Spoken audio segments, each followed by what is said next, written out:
This is the Detroit Sports Podcast Network.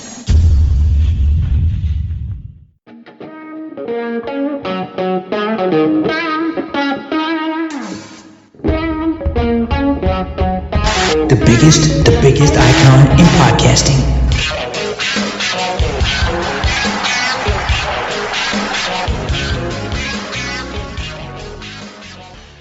Thanks everybody for downloading the latest edition of Doc and Jock. I am the Doc, John Macaroon. Joining me as always for another fine broadcast, my guy Adam, the Jock Strozinski. Fresh off construction of a beautiful patio. My goodness, can't wait to see it and check it out live in person. As well, football's here. Finally, we could put behind the mess that is the Detroit Tigers and focus exclusively this week on the Detroit Lions. Man, oh my goodness. We'll catch just a little bit of a reaction about the Pistons and their new uniform that sent the internet ablaze. But this week, we'll focus heavily, give you guys what you want. We're here to give you your football fix, and I'm excited to break it all down. It's training camp, baby. What's up, cuz? Hey, what do you make of the reports with Al Avila and the Tigers willing to trade everybody, even Tarek Skubal, who has probably been the crown jewel of anything and everything that Al Avila has drafted because it came so late in the draft when they discovered Tarek Skubal, but they're willing to part with arguably their best pitcher this season. There's nothing there. I mean, earlier this week, the fans revolted. They went out to the Padres game after a dominant victory and went out there with signs, were chanting, soccer-like atmosphere. They weren't happy. I mean, who goes to a baseball game on a Tuesday just for the purpose of screaming and yelling that they want to fire the GM? That's how bad it is. Of course, there should be no loyalty to anybody on this roster. They're 19 games at the time of this broadcast, 19 games under 500. But I think the crazy part about all of this is it's been 7 years to get back to the point that we originally started at.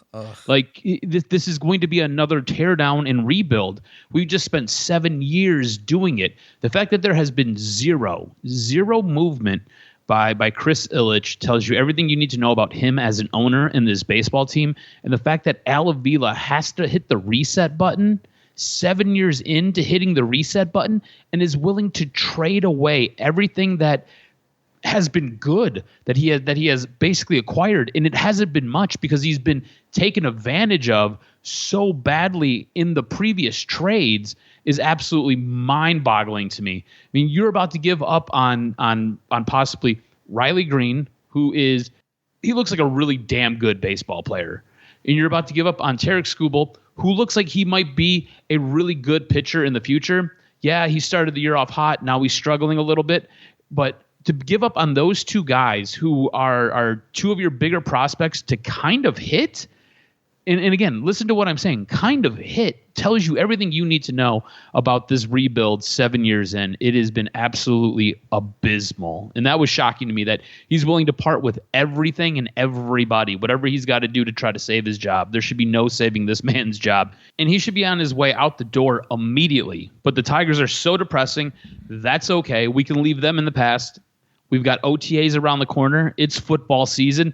What do you want to get into? I mean, there's so much to unpack here as Lions OTAs are kicking off this week. Yeah. I know you've been out there covering them, so there's a whole bunch. It's great. It's a good time.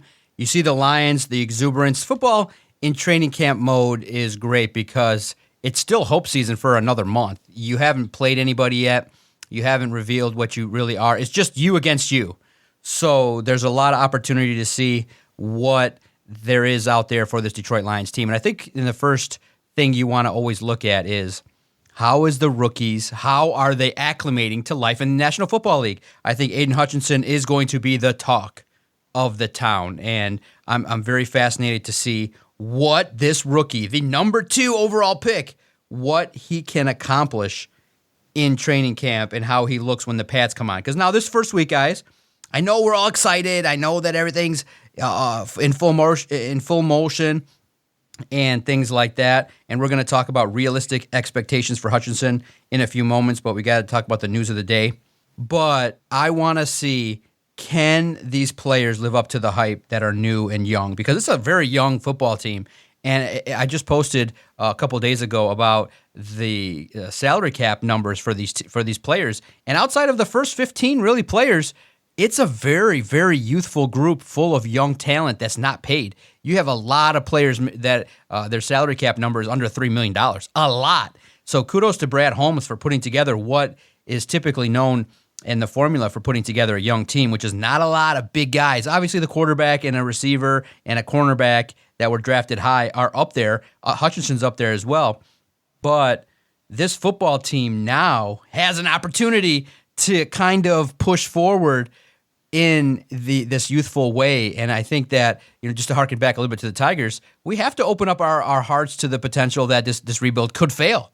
That's what sucks about being rebuild city, and that's why when you and I joke about second and third tier free agents, building the right way, quote unquote, also bothers people because this is where this all could blow up in everybody's face for the Lions, Wings, Pistons, Tigers. If you build it the right way in 6 years and it doesn't go nowhere, you've now really pissed off your fan base to the point where you're at Lions level, where they don't care about preseason polls. They don't care if I came out and said, Doc from All Lions and Detroit Sports Podcast says they're winning the Super Bowl. They don't care. Show me on the field. I ain't believing shit until they go out there and do it. And the Tigers are reaching that. And I think the Pistons and Wings, because they have not gone for that splashy free agent, they're on the verge of getting some of that anger backlash. Because when you're not a player in free agency, you're not buying players, then when you tell everybody you're building the right way and you fail like the Tigers have, you get pissed off people. You get fans in the stands organizing protests online and trying for all that to work. But I just can't help it to feel disappointed. Second-round defensive lineman Josh Paschal, when it was announced on Sunday regarding the PUP list, is on it. And I think that it's concerning, but you still got to be patient throughout the week to see when he actually gets there. Is it a week, couple weeks? Because of the fact that he's been, somebody that's had health concerns in college, had severe health situations that he's overcome. That's why the Lions really found him to be special, is that he's a leader. And many people find this individual to be a player of very high character. I think that for the Lions, you got to be very cautious with these young players. But the injury bug hit in minicamp, and Josh Paschal's on the PUP list. I think that was deflating for a lot of people, but they're cautiously waiting to see when he does show up because the Lions, unfortunately, have a history of really bad second-round picks and players that are drafted at that spot that haven't delivered. Josh Paschal, it's a second-round pick. You can't start the year. You're already on the 8 ball. You're behind the 8 ball when you don't start the season fully ready and healthy, ready to go for training camp. Yeah, I mean, it sucks, especially when this is a guy who you drafted, you're counting on bringing in, and you're counting on him starting, at least being a rotational piece, paying dividends immediately, and him going through OTA and he's already banged up.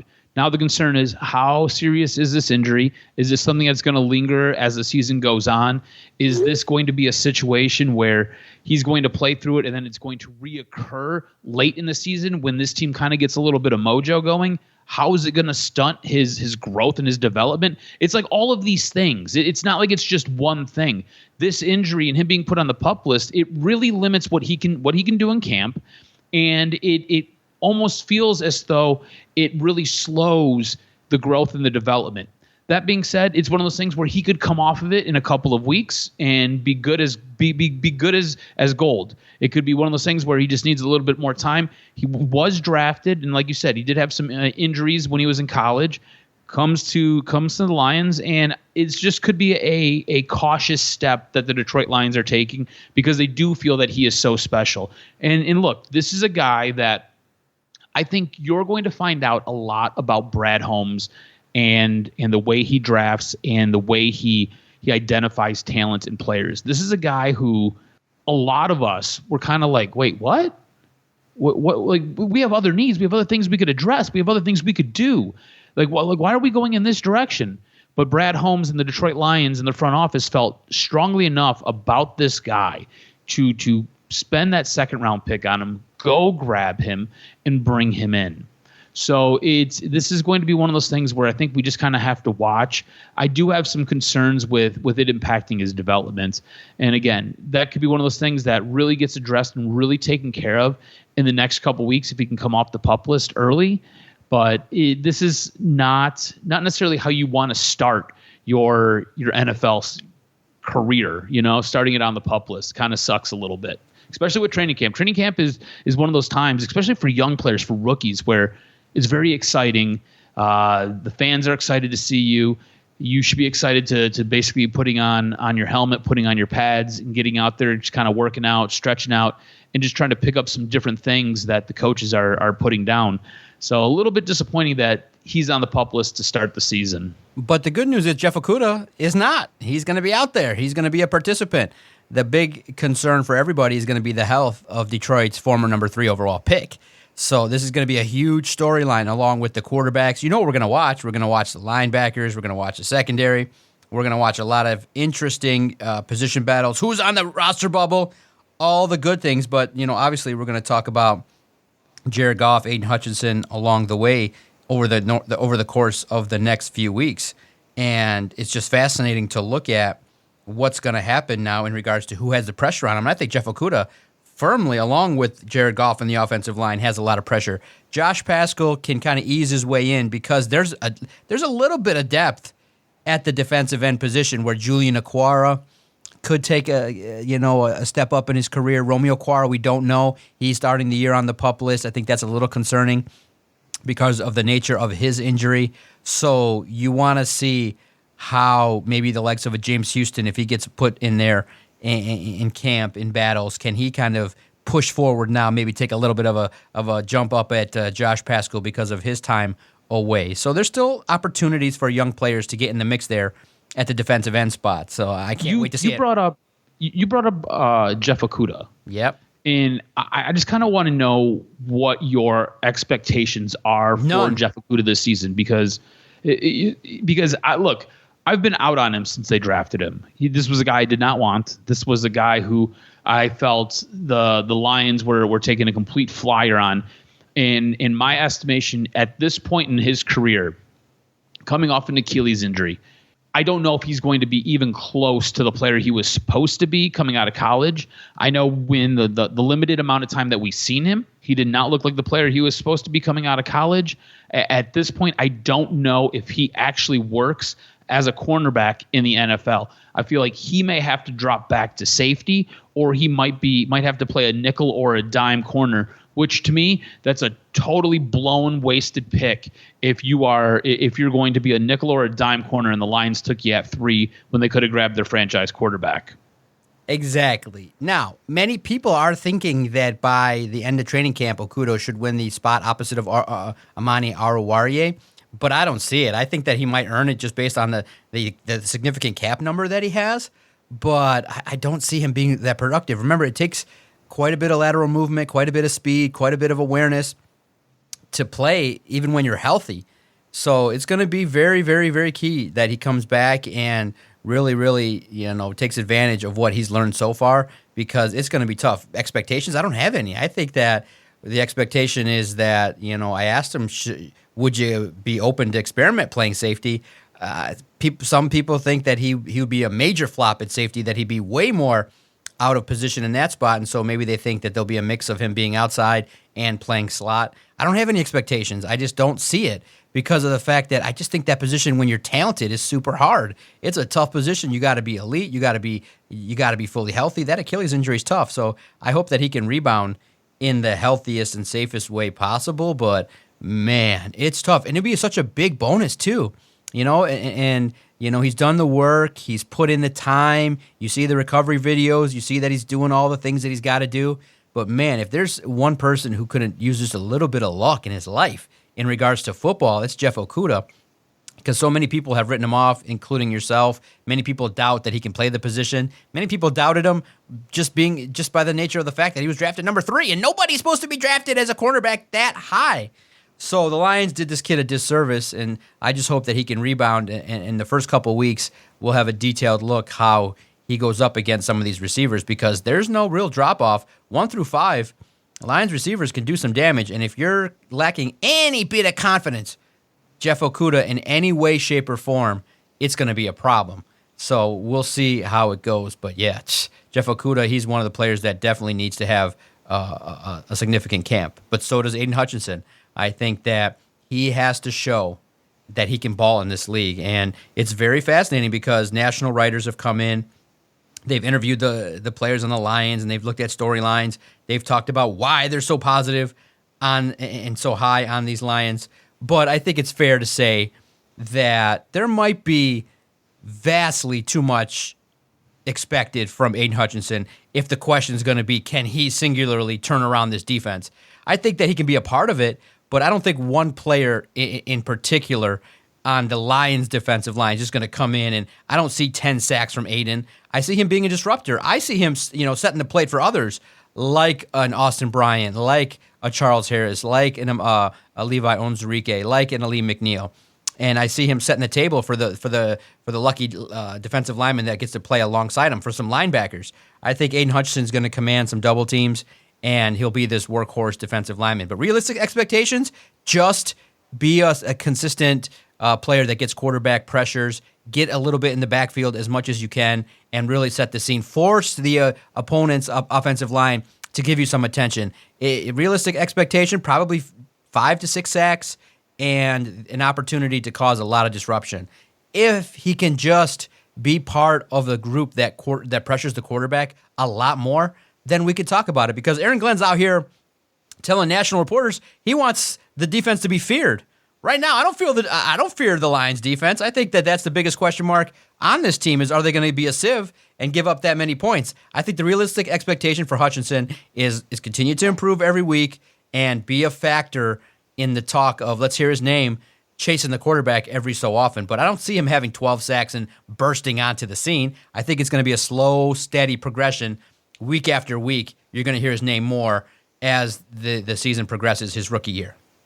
Yeah, I don't see him coming in and all of a sudden revolutionizing this defense. I think he's going to be an impact player, and I think you're going to get production out of him. I did a little bit of research, and I went back and I looked at the top defensive ends or DN linebackers that were drafted the last 3 seasons. The guys who basically went at the very, very tippy top of the draft. And a couple of these guys were drafted in the same exact spot that Aidan Hutchinson was drafted. Now, I think Micah Parsons last year was kind of a bit of an outlier because, again, he did so many things on that Dallas defense, whether he lined up on the line or he lined up as a linebacker. But I do want to give you just a couple of stats because I think what you can expect from Aidan Hutchinson is something along the lines of what Nick Bosa did a couple of years ago when he jumped into the league. But Micah Parsons, this is what he did in 16 games. He had 84 total tackles. He had 13 sacks, 3 forced fumbles, 3 pass defenses. That's a lot of production from a rookie. This is why this guy was an all-pro his rookie year, and this is why he was the talk of the NFL. That is a ton of production. I think at the very, very high end, like all of a sudden Aidan Hutchinson, the game clicks and it all slows down for him, and he becomes like a superhero out there. That's what you could expect from him. So don't count on that. But a guy like Chase Young, who was drafted a year prior to Micah Parsons, 15 games, 42 tackles, 7.5 sacks, 4 forced fumbles. He scored a touchdown. He had 4 pass defenses. I think something along those lines is respectable and is something that you can expect. Nick Bosa was very, very similar. 47 tackles, 9 sacks. He had a safety and interception. He had 2 pass defenses, and he had 2 forced fumbles. Or he had 1 forced fumble. And now for Aidan Hutchinson, I think it's something along the lines of what you got from a guy like Chase Young and what you got from a guy like Nick Bosa. I think what you can expect from a guy like Aidan Hutchinson, again, a lot of production, a lot of setting that edge, and a lot of helping out those guys on that D-line to get more production out of them. But at the same point, he's got to carry his own bag.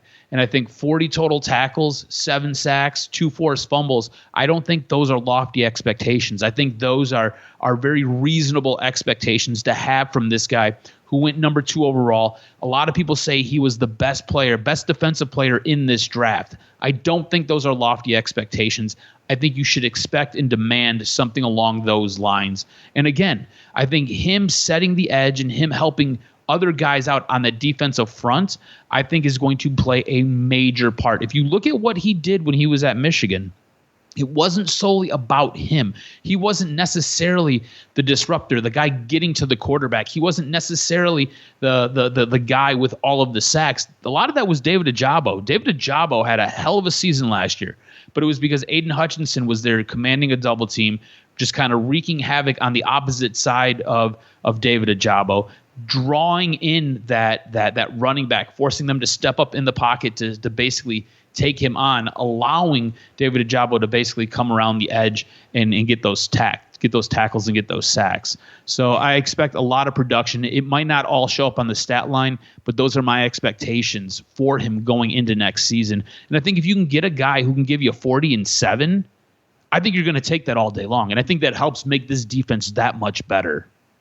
Yeah, it's great. It's good to see that at least they identify, okay, the defensive line did not do its job in 2021, because we said it time and time again. These quarterbacks have so much time to sit back there and survey the landscape.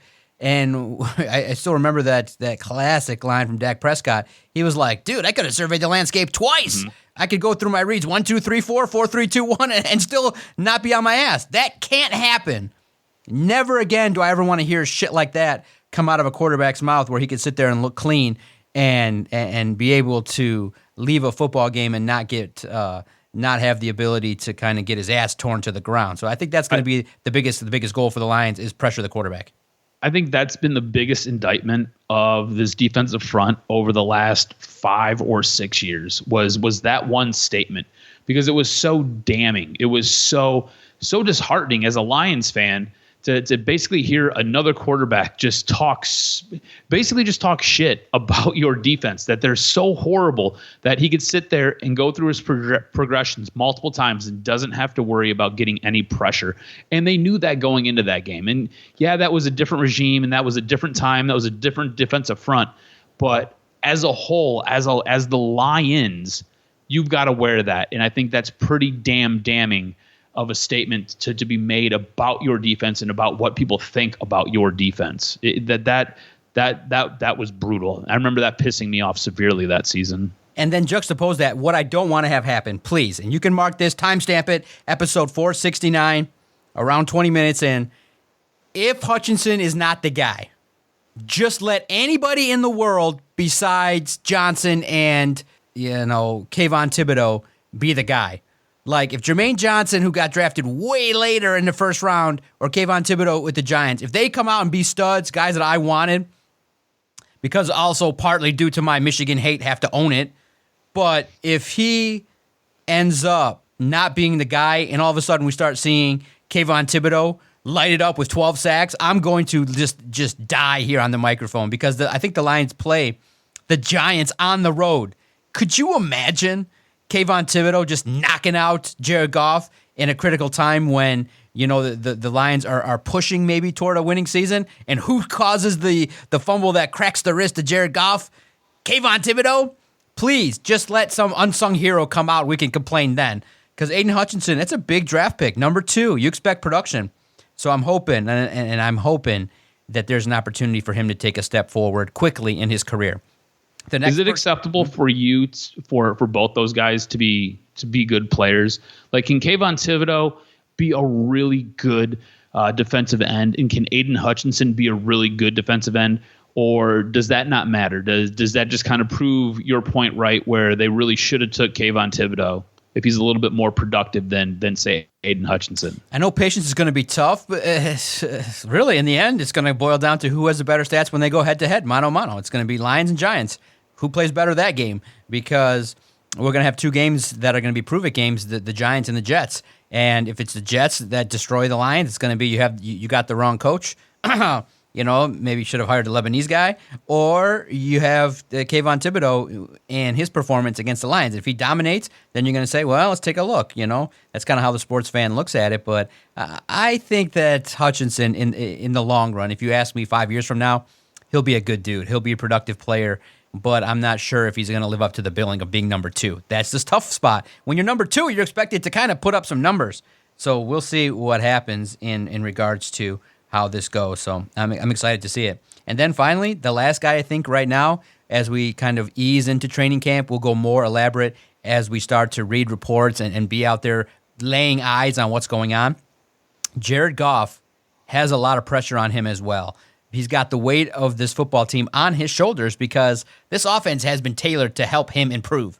Obviously, I think that one of the good questions, one of the rare few questions I got to get out there last year that was impactful and meaningful regarding his football team was, I just asked GM Brad Holmes before the season, how the hell can you fairly evaluate Jared Goff when you've given him awful receivers? And I didn't say it like that. I said, the receivers are not the strength of the team just yet. And they said, oh, no, we expect these guys to get open and blah, blah, blah, blah, blah, and a bunch of nonsense that everybody realized was just trying to hype up your roster. And then quickly in the season, they all get hurt. Terrell Williams, Quintez Cephas, they're not there. They're not good enough. You lose Anthony Lynn, and you realize, okay, it's impossible to fully evaluate the season of Jared Goff because you gave him garbage to start the year. And you started to see when he got his boy in there and Josh Reynolds that this guy could fling the football when he was more comfortable, so you got him a couple more weapons. So Jared Goff, I think, has more pressure on him than the offensive line does, but that offensive line has to stay healthy because it's 1A plus Jared Goff and then 1A the offensive line, because if they collapse again, bro, it's bad. It could mean the end of Jared Goff in Motown. If Taylor Decker, Penei Sewell, Frank Ragnow, Jonah Jackson, Halapuli Vaitai, if they don't stick with it and they don't open holes and help really cement what their potential, it's over, because you lose the ability to do play action. You can't run the football. You become one-dimensional, and then you make Jared Goff a sitting duck. So I think that Jared Goff has the most pressure, but this offensive line, it's unheralded. It's unprecedented, I should say, that this offensive line unit is considered to be ranked 1, 2, or 3 in the entire National Football League. So I can't wait to see how they respond to it, both parties. And if both really are up to the challenge, then we can maybe even talk about 8, 9, 10 wins, because the makings are there. And look, we're not blowing smoke up your guys' butt. We're not just saying it because we're covering the team.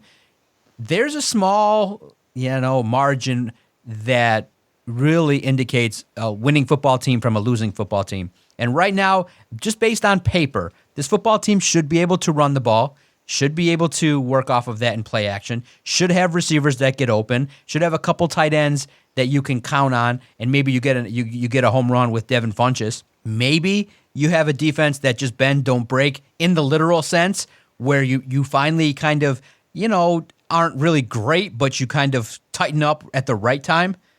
There's a potential to open the conversation that this could be a good football team, but it's predicated on both Jared Goff and that offensive line really stepping up. Who do you think has more pressure on them? If I said, okay, this unit has to produce, is it the offensive line? Is it the linebackers? Or would you say Jared Goff has the single most pressure on him? And if he's not right, this team cannot cover up for the stench that could emanate from the signal caller. I really think it's the offensive line, because the quarterback and the offensive line basically go hand in hand. One is like a glove for the other. So the quarterback can make the offensive line look good, but the offensive line can definitely make the quarterback look good. And if Jared Goff is going to have any success, he's going to have to stand upright. He's going to have to believe that he has time to get the ball out of his hand and get it downfield to his receivers. Do you realize this team it was ranked dead last for throwing the ball downfield? I think they threw the ball basically 10 yards or less, was like 60-some% of the time. It was great. So you heard that NFL Plus debuted. So I'm like, fuck it, let me just tinker around. Because NFL, if you have Game Pass, which I do, which any reporter would have to replay games, I tinkered around with it. I'm like, wait a minute, do I have to sign up again? Or do I got to pay another $100? Oh, no. And so I'm like, okay, good. So if you have Game Pass, you automatically get NFL Plus. It's just a renaming. And if you don't, it's what it's called, NFL Plus. So I did, okay, NFL Plus, Lions versus 49ers, the first game. And do you know what happened? They were moving the football. First possession, they give the ball to Jamal Williams, who runs it great. They roll out and get a nice play and some yards after the catch to Hutchinson. And then as they get to field goal range, guess what happened? It was like 3rd and 7, 3rd and 8. Do you know what they did? They threw short of the sticks. They threw it 3 yards past the line of scrimmage, and he was immediately tackled. And I was like, oh, this was the sign of the stat that you're talking about. The Lions threw short of the sticks so many times, it led the league. And that's just something that we've seen here in town so long. It killed the first drive of the 2021 season for the Lions. Go back and watch it. Lions were driving. They had momentum. 4th down ends up being a go for it play, which was nice, the first sign of aggression. But Jamal Williams stumbles. So there you go. I think that, yes, throw the ball past the first down marker with regularity would be nice. Yeah, and so back to what I was saying is that this, in order for this offense to be productive and in order for this team to be successful, that offensive line is going to have to stand up, stand their ground, and provide Goff that time that he's going to need. You see how this offense kind of took off and kind of flourished a little bit late in the season.